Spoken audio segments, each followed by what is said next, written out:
Langit sore memerah seperti luka yang menganga. Cahaya jingga terakhir menyelinap di antara pepohonan, menciptakan bayang-bayang panjang yang menyerupai tangan-tangan tua yang menggapai tanah. Di kaki Gunung Wilis, seorang pemuda kurus berjalan. Sendirian menyusuri jalan setapak hutan yang hampir terlupakan. Namanya Giman, anak tunggal seorang janda tua, pemilik sepetak ladang yang kini mulai ditinggalkan karena gagal panen 3 kali berturut-turut. Wajahnya tirus, pipinya cekung, namun sorot matanya keras. Hari itu ia tidak sedang mencari kayu bakar atau hasil hutan. Ia hanya ingin menghindar dari kegagalan, dari kelaparan, dari kenyataan. Kakinya telanjang, menjejak tanah basah yang lembut dan dingin. Daun-daun gugur menempel di telapak kakinya, sementara angin sore mengusik pepohonan dengan gemerisik halus. Di kejauhan, suara burung-burung kecil mulai menghilang satu persatu. Dan di antara hembusan angin itu, terdengar suara lirih, nyaris seperti bisikan dari balik semak.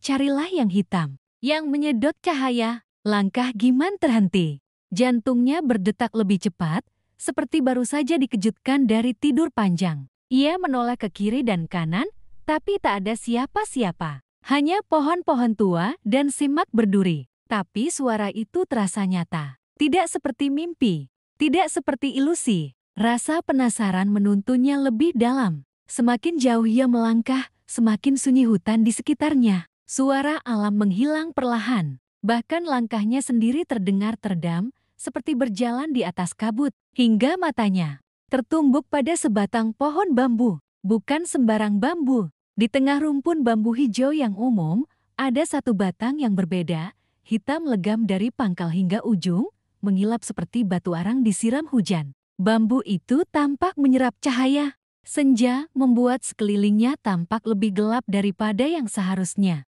Giman melangkah mendekat. Tangannya gemetar, tapi bukan karena takut, melainkan karena perasaan aneh yang ia sendiri tak bisa jelaskan. Seolah-olah bambu itu memanggilnya. Tanpa berpikir panjang, ia mengayunkan parang kecil yang selalu ia bawa ke ladang. Ceklik, sekali, tebas. Bambu itu tergores, 2 kali tebas. Terdengar erangan lirih, tapi bukan dari bambu, seperti suara makhluk yang terbangun. Giman menggertakkan gigi. Tebasan ketiga menjatuhkan batang bambu itu ke tanah. Begitu bambu erang itu roboh, sekelilingnya berubah. Angin berhenti berembus. Suara burung dan serangga hilang seketika. Udara menjadi dingin menusuk. Daun-daun di atas kepala bergidik, seolah ketakutan. Giman mengusap peluh yang mengalir dari pelipisnya. Anehnya, rasa takut justru tidak datang.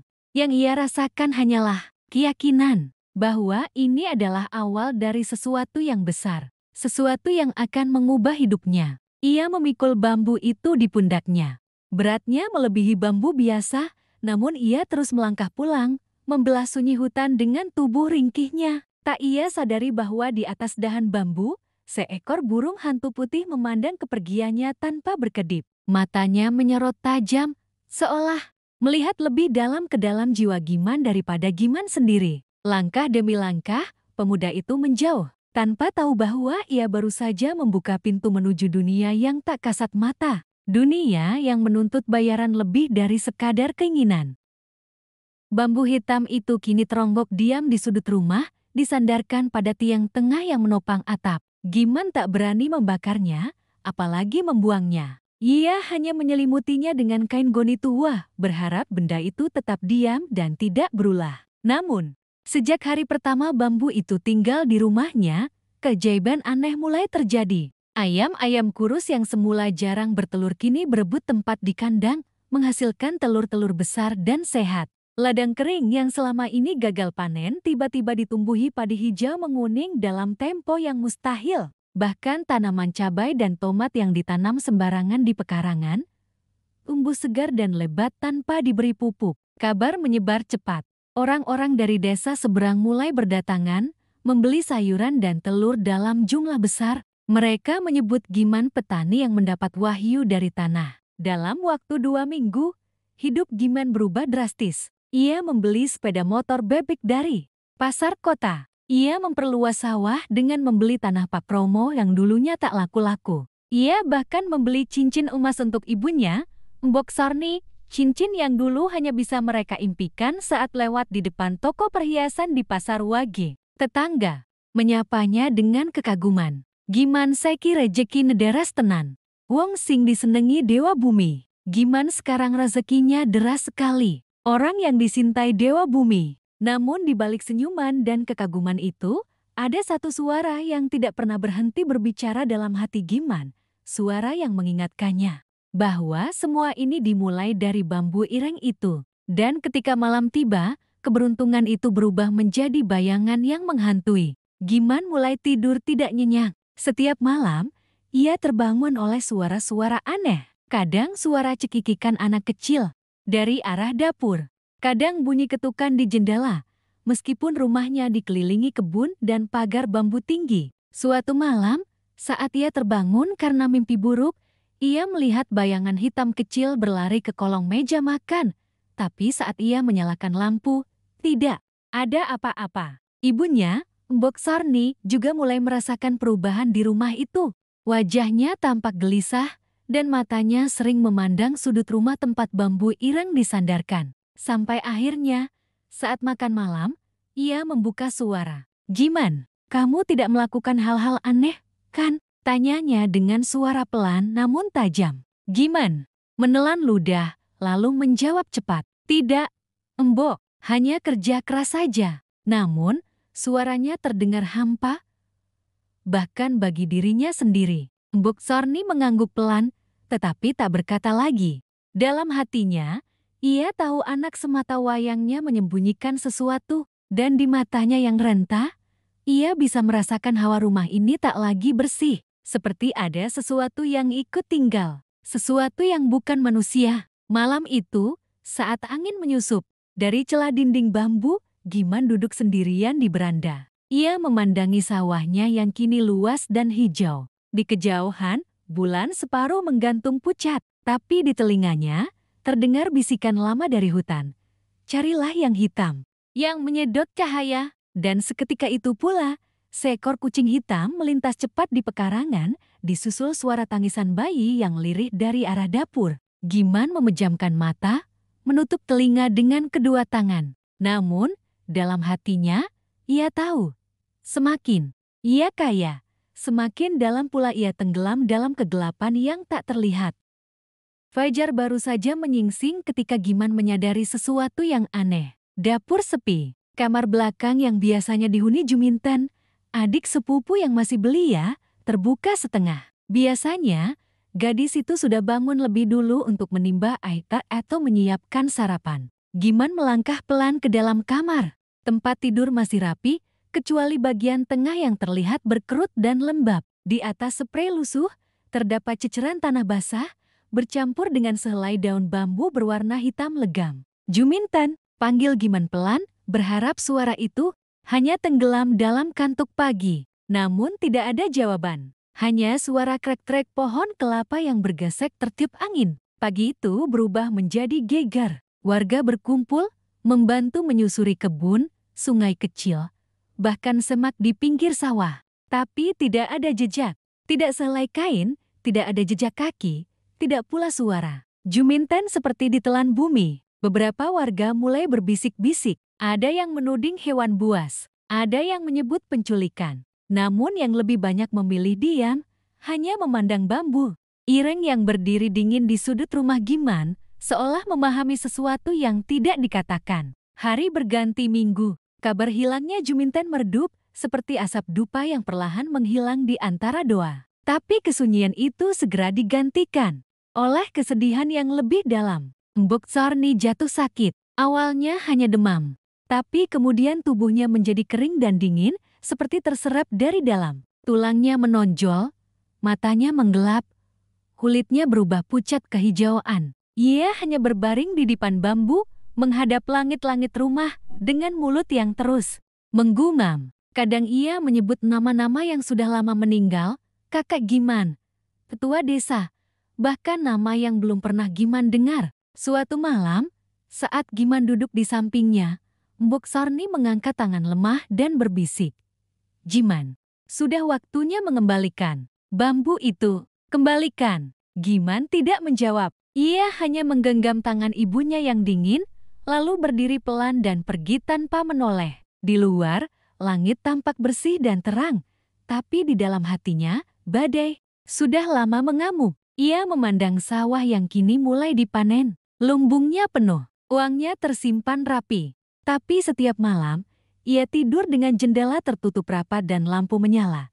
Karena kegelapan telah menjadi temannya, teman yang mengintai dalam diam. Ia tahu, semua ini adalah bayaran dari sesuatu yang tak pernah benar-benar ia fahami. Namun ia menolak mengakuinya. Sampai suatu malam, Giman tertidur karena lelah menunggui ibunya yang tak sadarkan diri. Ia terlelap tanpa mimpi, sampai angin dingin menyusup ke dalam mimpinya. Ia berdiri di tengah hutan yang sama saat ia pertama kali menemukan bambu ireng itu. Sunyi, gelap, namun langkah kakinya seolah digiring oleh suara samar yang tak asing. "Tolong, Mas, tolong aku." Giman menoleh dan matanya terpaku. Juminten, atau sesuatu yang menyerupainya. Tubuhnya diikat pada batang bambu ireng yang kini berdiri seperti raksasa di tengah hutan.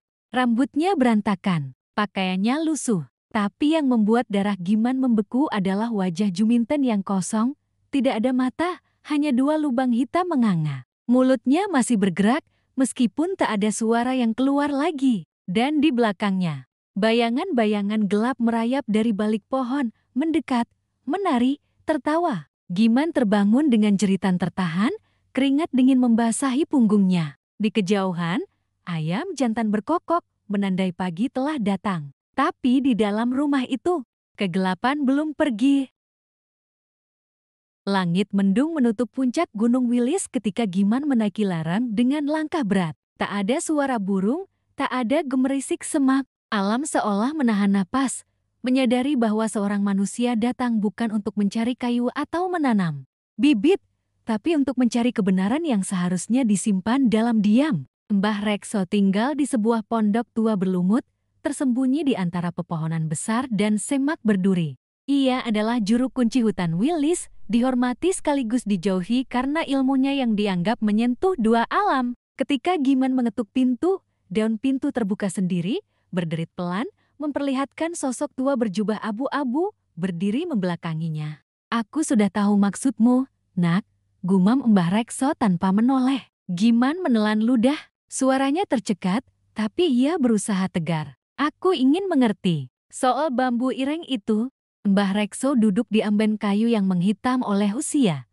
Matanya menatap kosong ke arah pepohonan. Bambu ireng itu bukan hanya pohon. Ia adalah jalan bagi makhluk tua. Setiap kekayaan yang datang harus dibayar dengan tumbal. Manusia yang paling dekat, yang paling disayangi. Perut Giman mual mendengar kata-kata itu. Ia mengerti kini Juminten, Embok Sarni. Semua bukan kebetulan. Mereka adalah harga yang dituntut. "Bisa dihentikan?" tanya Giman dengan suara gemetar. Mbah Rekso memejamkan mata. Tangannya meraba-raba lantai, menggambar sesuatu yang tak terlihat. "Bisa. Tapi harus menghibah dan mengembalikan bambunya, beserta satu lagi, tumbal pengganti." Giman tercekat. "Tumbal pengganti? Siapa?" tanyanya.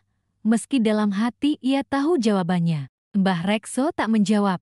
Ia hanya menatap Giman dengan mata kosong yang dalam mata yang menyimpan pengetahuan 1000 tahun, tapi tak punya belas kasihan untuk manusia yang melanggar garisnya sendiri. Malam itu, Giman berdiri di depan rumah. Langit mendung menggantung, seperti ancaman yang belum jatuh. Di tangannya, sebatang rokok hampir habis terbakar, tetapi ia bahkan tak sadar sedang menggenggamnya. Sawah di depannya tampak subur, penuh hasil panen. Gudang kecil di samping rumah penuh karung beras dan tumpukan uang dalam kaleng-kaleng besi. Tapi rumah itu sunyi, tanpa suara Juminten yang biasa menyanyi pelan, tanpa batuk-batuk kecil Embok Sarni yang mengisi malam. Giman menatap semuanya dengan mata merah dan tubuh gemetar. Dadanya penuh sesak, hatinya penuh dosa. Di balik semua kemewahan ini, hanya ada tangis dan darah. Ia memejamkan mata. Dalam pikirannya, suara Mbah Rekso bergema. Dan satu lagi, tumbal pengganti. Haruskah ia menyerahkan orang lain, teman, tetangga, atau dirinya sendiri? Angin malam menyapu rambutnya. Dari sudut rumah, bambu irang yang diselubungi kain goni itu tampak bergetar pelan, seolah tersenyum dalam diam. Giman tahu, waktunya telah habis. Pilihan harus dibuat, tumbal harus dipenuhi. Malam Jumat Kliwon. Langit seperti tak berbintang, gelap sehitam pekat tinta, seolah menolak menyaksikan perjalanan seorang manusia menuju batas akhir hidupnya. Giman, dengan tubuh gemetar dan mata sembab, memikul bambu irang yang kini terasa lebih berat dari sebelumnya. Setiap langkahnya di jalan setapak hutan seperti disambut bisikan yang berputar-putar di telinganya. Dedaunan mengering saat terinjak, dan udara seolah menahan napas. Alam menjadi saksi bisu, tapi tidak buta. Hutan mengenal langkah itu. Angin menggeliat, menyusup di antara batang pohon tua, berdesing seperti suara ratusan mulut berbisik. Bali, Bali, Bali, pulang, pulang. Sampai akhirnya ia tiba di tempat asal. Di tanah tempat ia pertama kali menebang bambu itu. Hutan seketika diam. Angin berhenti. Daun-daun menggantung tanpa suara. Dan di tengah tanah basah, perlahan-lahan muncul retakan, membelah seperti mulut raksasa, menganga gelap, mengundang siapa saja yang berani menebus dosa. Giman berdiri di pinggirnya. Napasnya tercekat. Ia menjatuhkan bambu ireng ke dalam lubang. Dan dengan suara serak, ia memohon, "Saya mohon ampun. Sudah cukup, sudah cukup." Tapi permohonan tidak cukup. Tangan-tangan hitam muncul dari dalam tanah.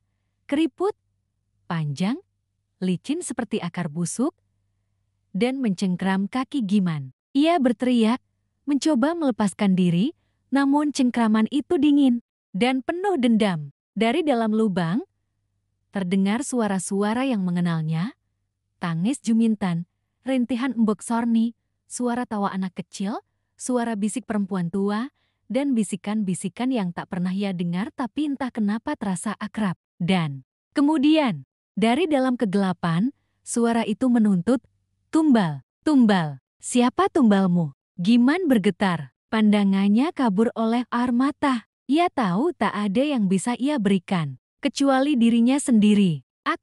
Aku saja, aku yang bersalah, aku yang harus menjadi tumbalnya." Ia menjatuhkan diri ke dalam lubang, dengan dada terbuka dan jiwa terbakar penyesalan. Dan hutan kembali sunyi, tak ada angin, tak ada bisikan, bambu-bambu bergeming. Lubang mengatup sendiri, menyisakan tanah basah yang tenang, seolah tak pernah ada yang datang. Epilog, kembali ke tanah keesokan paginya, matahari menyapa desa dengan sinar pucat. Udara terasa lebih dingin dari biasanya. Warga yang menuju ladang sempat melihat sesuatu yang aneh di batas hutan. Sebuah batang bambu hitam berdiri tegak sendirian. Ia kembali tertancap tepat di tempat semula, seolah tak pernah ditebang. Tapi kini, di bawahnya, terdapat bekas tanah yang basah dan bau anyir samar. Ketika warga mendatangi rumah Giman, mereka mendapati pintu terbuka, lantai penuh debu, dan dapur yang dingin. Tidak ada suara, tidak ada kehidupan. Lumbung yang dulu penuh kini kosong. Ladang kembali kering dan retak. Ayam-ayam tak bertelur. Segalanya seperti kembali ke semula. Atau lebih buruk, sebagian warga percaya Giman mati ditelan bumi, ditebus sebagai balasan dari perjanjian tak kasat mata. Sebagian lain berkata, Giman kini menjadi bagian dari bambu irang, roh penjaga baru, menggantikan tumbal-tumbalnya, menunggu siapapun yang serakah dan bodoh, yang akan menebang pohon itu di waktu yang salah, dengan niat yang salah. Namun, satu hal yang diyakini semua orang di desa, kekayaan tanpa batas, selalu menyimpan harga yang harus dibayar. Dan di malam Jumat Kliwon berikutnya, angin dari hutan kembali membawa bisikan,